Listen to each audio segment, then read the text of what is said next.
Value isn't forged in the rhetoric, no matter how consistently you might talk about it. It's forged through your actions as a leader, and these actions begin in your decision-making process.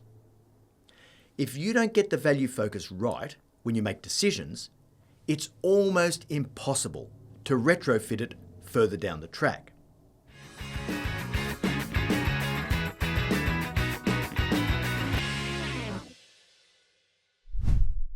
Welcome to Moments with Marty, your short, sharp shot of leadership insight to help you to stay on track between our weekly episodes of the No Bullshit Leadership podcast. Many leaders use the word value with gay abandon. They say things like, "Come on, I want you all to add value," or "We need to create value for our customers." But for the people that this is designed to motivate and encourage, it's almost meaningless. There's no tangible way for them to connect the word value to the actions they might need to take in order to deliver it. What should they do differently from what they're already doing? How would they know if what they were doing was value-accretive or not? Value isn't forged in the rhetoric, no matter how consistently you might talk about it. It's forged through your actions as a leader, and these actions begin in your decision-making process. If you don't get the value focus right when you make decisions, it's almost impossible to retrofit it further down the track. Whenever you make a decision, you have to put value at the forefront of the options analysis, the discussion, and of course the eventual outcome.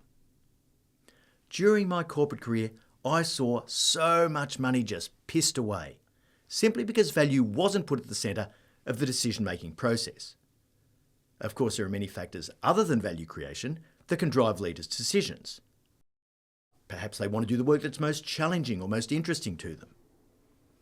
Maybe they want to expand the scope and influence of their team.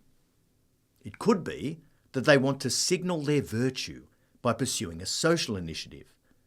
Or because they just want to be liked, they pursue their team's ideas without ever asking the hard questions that would validate their potential value.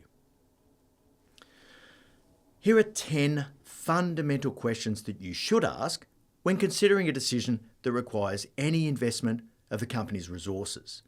And of course, resources are people, money, assets, and time.